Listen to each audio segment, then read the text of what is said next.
Isa pa, take two. Good morning. Ayan. Alam niyo yung pagbati, nag-anticipate siya ng response.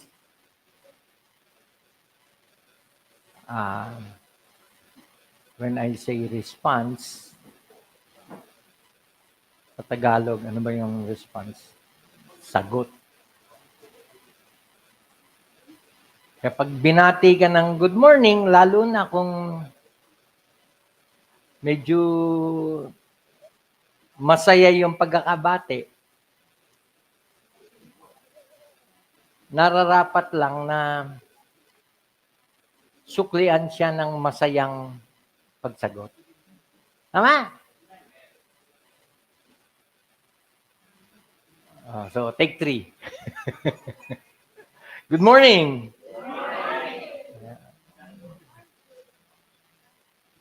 Naalala ko tuloy nung ako ay nasa elementary days.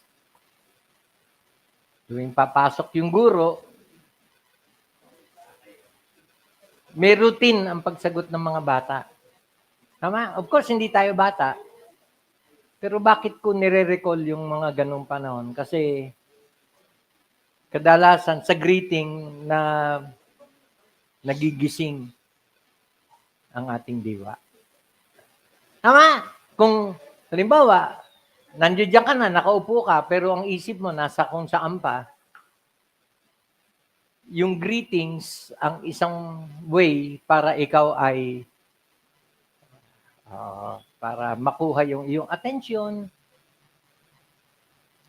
para yung mga nag-uusap, tumigil. Kasi pinagsabihan ko yung tech hindi nyo maialis kasi ito ipagpaumanhin nyo. Minsan, pag nag-uusap yung tech, hindi naman sila nagchichismisan lang. May mga pagkakataon na may concern sila sa tech na kailangan nilang ayusin. May kinalaman sa signal, may kinalaman sa video, may kinalaman sa audio. Kaya kanina, pagka sabi ko ng good morning, ang sumagot sa akin yung amplifier Wing! So, concern yun. So, makakaasa ka na yung mga nandoon sa tech, natatarantayan kasi kailangan nilang i-address yun. Kaya minsan, hindi nila napapansin, nag-uusap sila ng malakas. Tama? Napapansin nyo rin ba yun? Ayun, kaya sabi ni Rose, nagchichismisan. So, at minsan, kaya binibigay ko na in advance yung outline ko para at least may idea yung nagpapalabas ng scriptures kung ano yung kasunod. Kasi hindi biro na ilalatag mo yan sa screen Hindi biro yan. It takes time. So, bakit ko sinasabi ito? Para maintindihan natin na itong ginagawa natin, hindi biro. Lalo pat, ang tawag natin sa ating ginagawa ngayon, high-tech. Kasi hindi lang tayo basta nagwo-worship, kundi tayo ay nagbo-broadcast at the same time. So, ako, very conscious ako sa pagkakataon na ganon. Kasi, kung ano yung masasabi ko habang nagpipreach ako, nare-record. Kasi pwede niyong balikan, pwede niyong i-review, at napapanood tayo sa ibang lugar. Buti nga ngayon, kasama natin si Brother Jojo. Kasi may mga pagkakataon, nagse-service tayo, si Jojo, ando doon sa dulo ng Pilipinas. Sa Mindanao. Anyway, baka may gusto magtanong sa akin, Pastor, hanggang kailan yung topic na yan? Mukhang matagal na yan. Hindi ko inaasahan na ganito nakatagal to Bagamat I'm taking my time kasi hindi naman tayo nag-aapura. Ang sa akin, ang mahalaga, maintindihan natin at makatas natin yung dapat makatas sa topic na to. Kasi ito ang problema sa ating kapanahunan. Tama? Maraming Kristiyano, maraming alalahanin.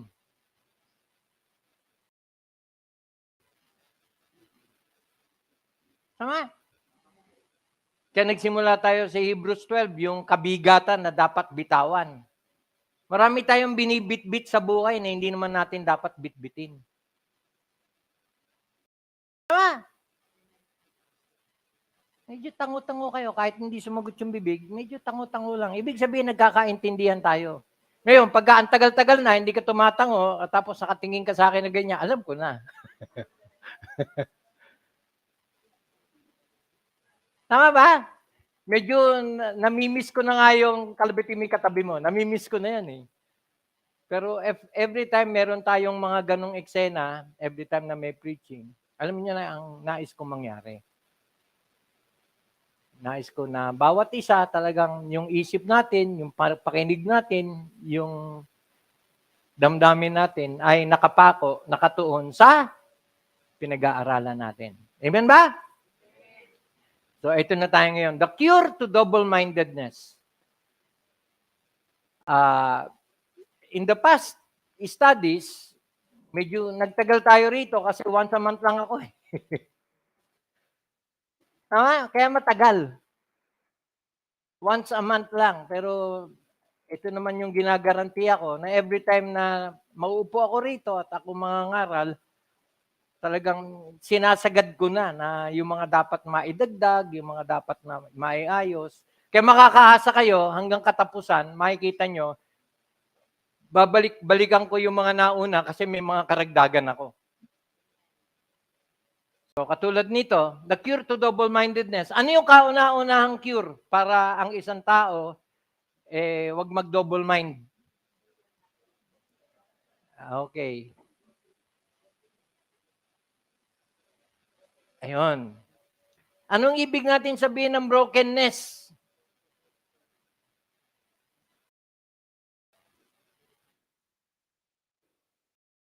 Pag sinabi natin brokenness,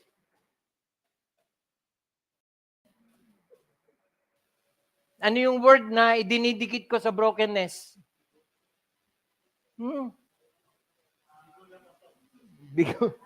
Broken-hearted naman nyo, kayo naman, oh. Hindi naman yun yung ibig ko sabihin. Yung iba, may hugot, ah. Brokenness, katulad ng sinabi ni Haring David sa kanyang aklat, sa Psalms, ibig sabihin niya, repentant heart.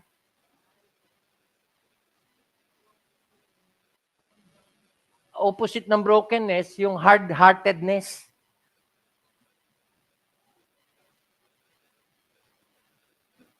Makapakinig ka ng mensahe,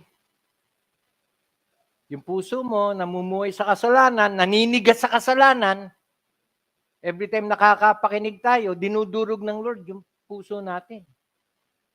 Until such time na ang lilitaw sa ating bibig ay paghingi ng kapatawaran sa nagawa natin. Yan, broken and contrite spirit. Kaya, makikita natin yan sa James chapter 4.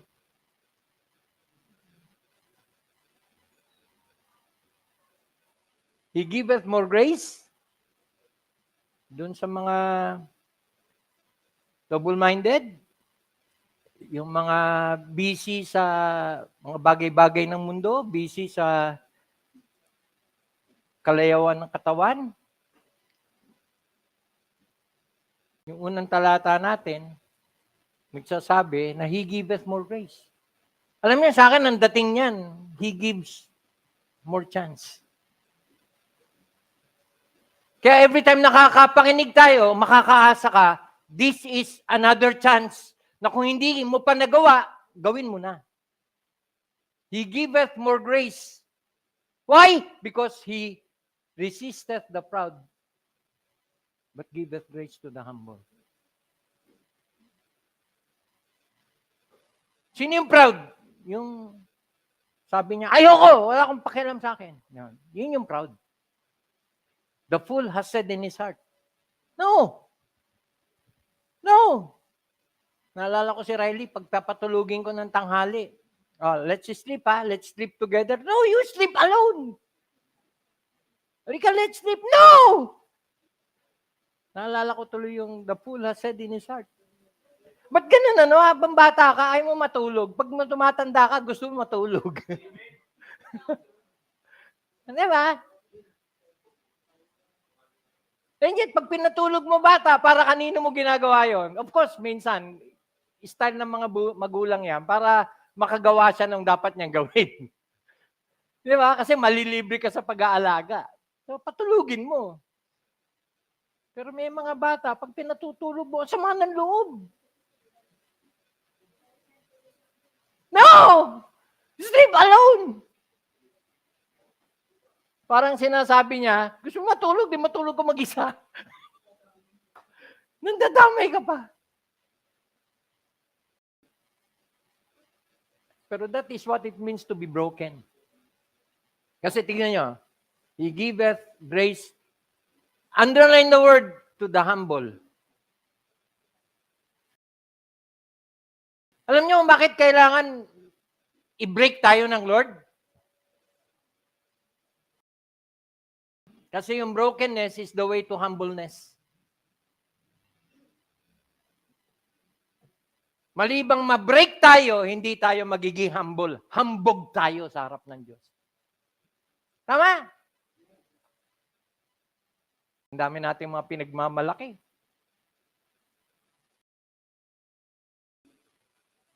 Graduate ako, nag-aral eh. Hindi naman ng Diyos eh. Ba't ko siya papasalamatan? Nakarinig na kayo ng ganong katwiran?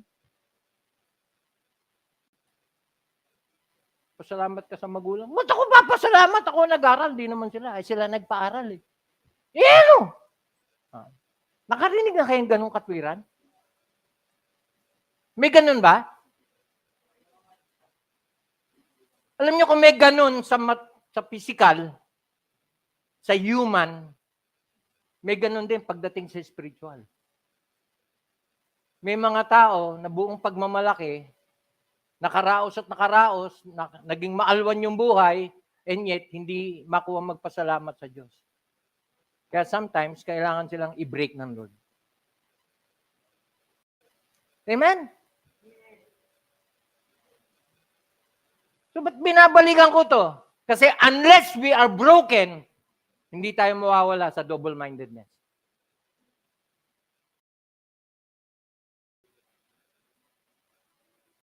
Ulitin ko, unless we are broken, we will remain double-minded. Kasi palagi may konsiderasyon ka eh. Gusto ko ba to? Narinig mo, ano sinabi ng salita ng Diyos? Itong dapat mong gawin. Palagi kang merong, tignan ko, kung okay. Tignan ko, kung mag-fit sa schedule ko. Tignan ko kung masaya ako. Kasi ba't ko susundin kung di ako masaya? Oo. Nakarinig na kayo ng ganon? Hello? Mga kapatid, ang daming ganon.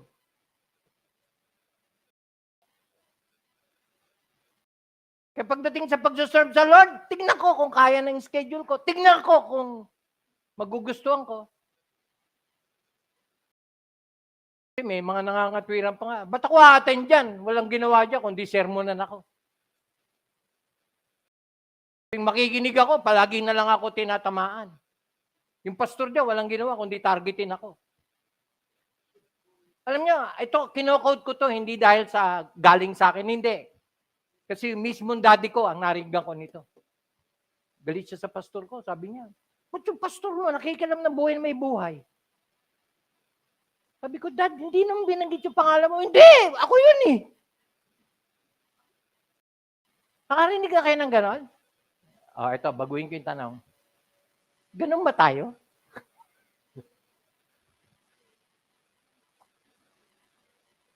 May nabanggit sa pangangaral. Feeling natin habang pinapangaral. Ikaw yung kulang na lang, bagitin yung pangalan mo. Kaya natapos yung service sa sama ng loob mo. Hindi pa nag-amen yung closing prayer, ando ka na sa labas. Tama ba? Hello? O yan, pastor, pati yan, patama na naman yan. Hindi pa tama. Pagtatama ito, pagtatama sa mga bagay na mali. Kasi mamaya, babanggitin ko, ba't ba tayo nagsisimba? Oo nga naman.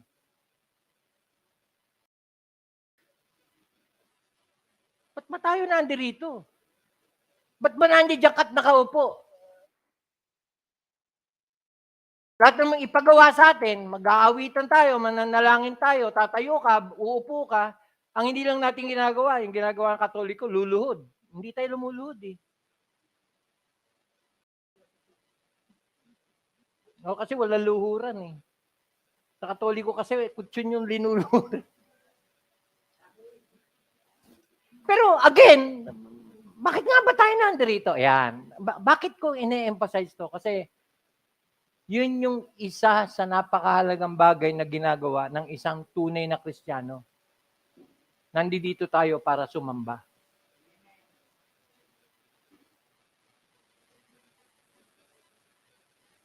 Hindi tayo nandirito para wala lang, makita ko sa mga amiga, mag-selfie-selfie, makipagkwentuhan sa katabi.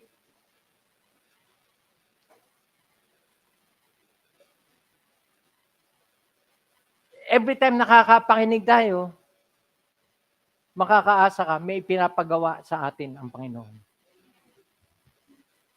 Tanong, handa ba tayong gawin yun? Ibang usapan yan, Pastor. Kasi yung marinig ko na dapat kong gawin, baka hindi para sa akin, baka para kay kung sino-sino na tinuturo mo. Tapos ang attitude natin, palaging exempted ka. Hindi para sa akin yan. Hello?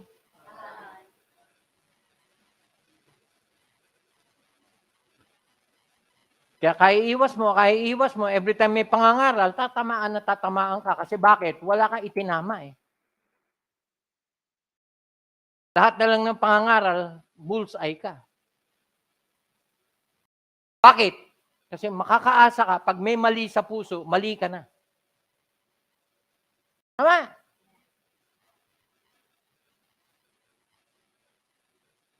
Basta't may mali sa puso, galing ng timing ng ulan ha. Parang sinasabi niya, Amen! Palakpakan yung mga anghel. So brokenness, talatang 7, tignan nyo, verse 7. Kasi marami tayong bitbitin eh. Marami tayong bigat. Tignan nyo, connected itong talata natin sa pag-aaral natin. Anong sabi rito? Submit yourselves therefore to God, resist the devil, and he will flee from you. Nalala niyo yung lapit? At lapit. Bakit may mga Kristiyanong naturingan? Ang bigat ng buhay. Magbigay ko yung dahilan. Ang linaw dito. Kasi malayo ka sa Diyos.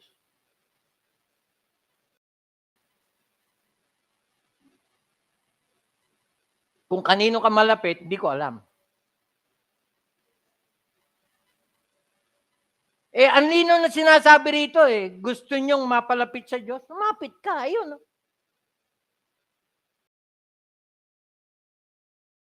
Kasi bakit pa may mga Kristiyano parang ang layo sa Diyos? Alam mo na. Sa iba siya malapit. Pwede ba yun, Pastor? Kayo nakakaalam nun.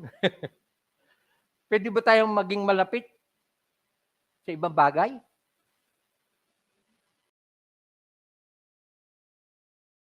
At pag malapit ka kung saang bagay, definitely, malayo ka sa Diyos. Kasi hindi mo pwede pagsabayin. Kaya nga, love not the world, neither the things that are in the world. If any man love the world, the love of the Father is not in him. Magtataka ka pa, ang layo ng Diyos? Hindi naman ng Diyos ang lumayo eh. Sino? Kaya yun yung solusyon.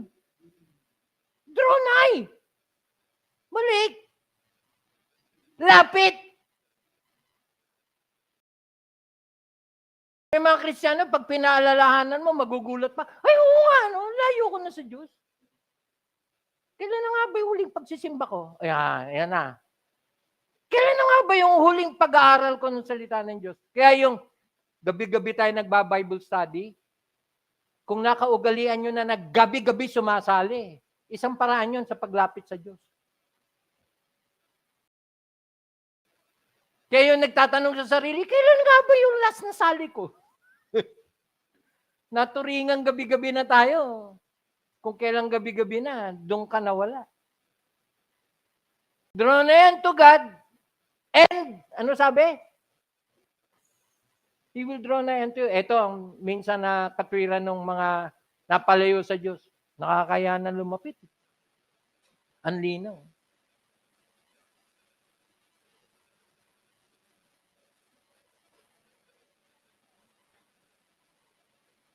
Next verse. Draw nigh unto God, and He will draw nigh unto you. Lapit sa Diyos, kapit sa Diyos. Pero may sinabi diyan bago ka kumapit sa Kanya, magugas ka na kamay. Hello! Yung anak ko, nung kasagsagan ng pandemya, galing akong trabaho, uuwi ako, uso na mask nun. Bago ko pumasok, hindi ko pwede ipasok yung sapatos ko. Itatapong ko yung mask na suot ko. At kung meron akong suot na panlabas, huhubarin ko at ilalagay sa lalagyan ng maduming damit. Ibig sabihin, hindi ako makakapasok na hindi naglilinis. Ultimo yung alcohol, naka-ready. There was a time, pati mukha ko gustong spray ni Kay. Nakita ng mami ko, sabi ng mami ko, wag naman. Hindi, nagbibiro lang naman ako, sabi ng anak ko. May ganun? Bakit ganun? Pagdating sa paglapit sa Diyos, you don't care kung anong meron ka. Alam niyo yung cleanse your hands, you sinners, and purify your hearts, you double-minded? Speaks of being broken.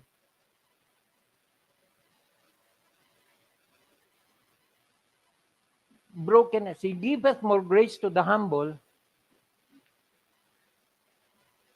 Next verse. O yan. Be afflicted and mourn and weep. That's another way of saying, be broken. Kaya hindi ito yung Camp Sawi,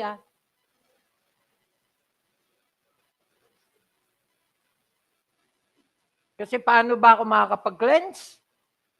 Paano ka ba ako makakapag-purify?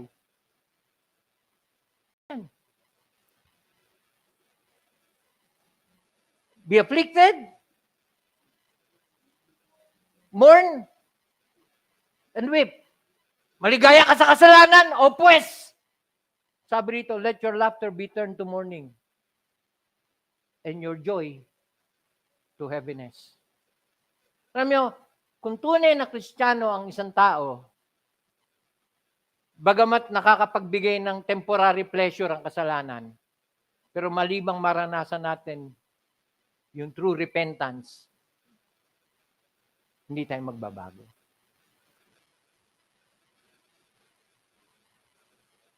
Alam niyo yung sinasabing, let your laughter be turned to mourning and your joy to heaviness? Ibig sabihin yan, repentance. Kasi malibang pagsisihan mo yung kasalanan, hindi ka makakaahon dyan. Kaya nga, ang sabi, tignan nyo, next verse. Humble yourselves in the sight of the Lord and He shall lift you up. Yung salitang lift you up, hindi ka makakaahon sa kalagayan mo, malibang magsisi ka. Yun yun. And it takes humility for us to be broken. We are reviewing the first point. Bakit natin kailangan reviewin? Kasi the important question this morning is, have we been broken?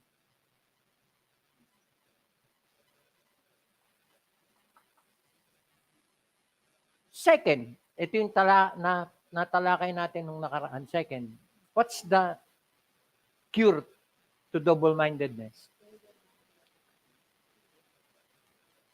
The cure to double-mindedness, aside from brokenness, is single-mindedness.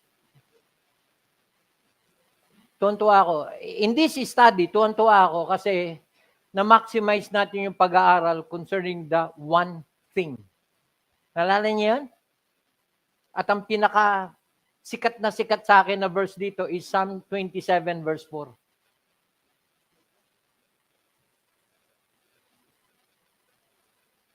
Walang iba. Ano makakapagpaligaya sa atin? Ano makakapagbigay ng kaalwanan sa buhay? Kagaangan? Kasi, nasubukan nyo na bang pagka may problema ka, nasubukan mo nang tumingin sa salamin? Hindi pa? Subukan nyo. Subukan nyo lang. Ano makikita nyo pag tumingin ka sa salamin, pag may problema ka? Yan.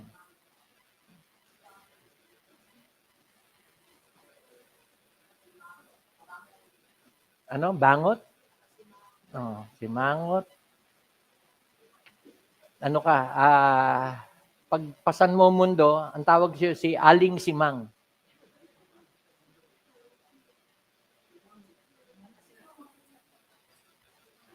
Meron kaming binibilan ng pagkain sa Caloocan. Kaming pamilya, ang tawag namin, bibili kang ulam, kanino ka bibili? Kay Sungit. Ang tawag namin sa nagtitinda, Sungit. Bakit? Kasi hindi siya talagang ngumiti. Hindi siya ngumiti. Parang ang bigat-bigat ng danadala. Huwag na natin pag-usapan kung bakit. Kasi na-discover namin later. Ginagawa namin katatawanan every time na kay Sungit. Nung nalaman namin yung dahilan kung ba't siya masungit, tinigil na namin yung pagbibiro.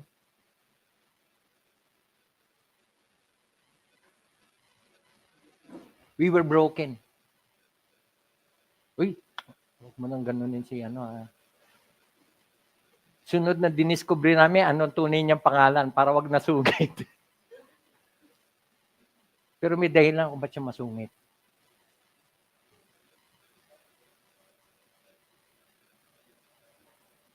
At yun yung dahilan kung bakit pag may problema ka, tumingin ka sa salamin. Kasi may makikita ka na kapahayagan nung dinadala mo. Tama? Yan. Yan ang gusto ko. Yan. Ngumiti kayo.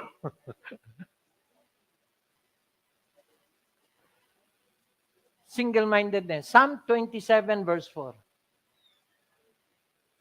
The cure to double-mindedness is being single-minded. Isa lang kailangan natin. Wala na iba. Ang estudyante, nag-aaral, makapagtapos. Di ba? Yun yung goal. Makapagtapos ka ba? Isa lang kailangan yun. Maging malapit at kumapit sa kanya. Wala nang iba. Kasi dami ko kulang, pastor. Ganito, ganyan, ganyan. Alam niyo, lahat ng kulang natin, mapupunan. Basta lumapit at kumapit tayo sa dapat nating kapitan at lapitan. Siya lang, wala nang iba.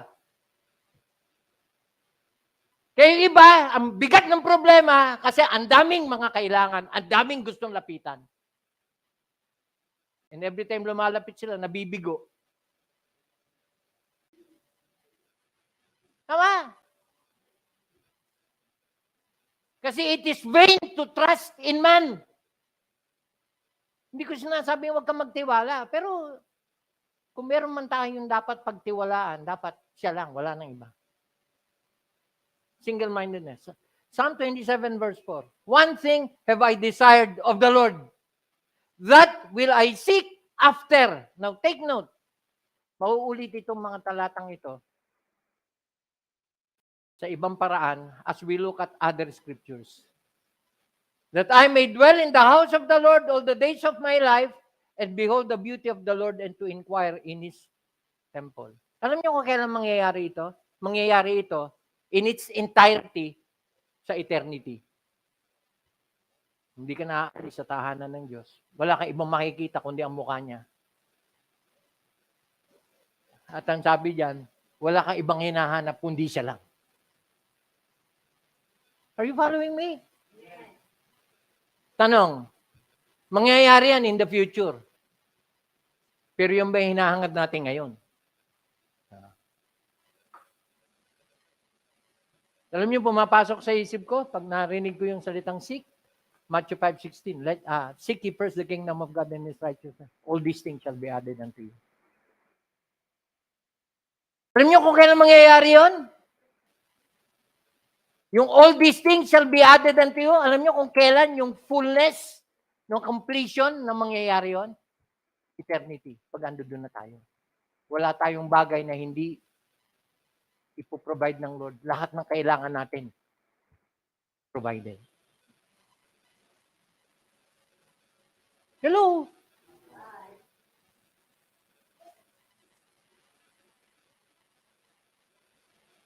Kaya he that loveth the pureness of heart. Matthew 5:16 ang secret doon. Seek ye first the kingdom of God and His righteousness. And all these things.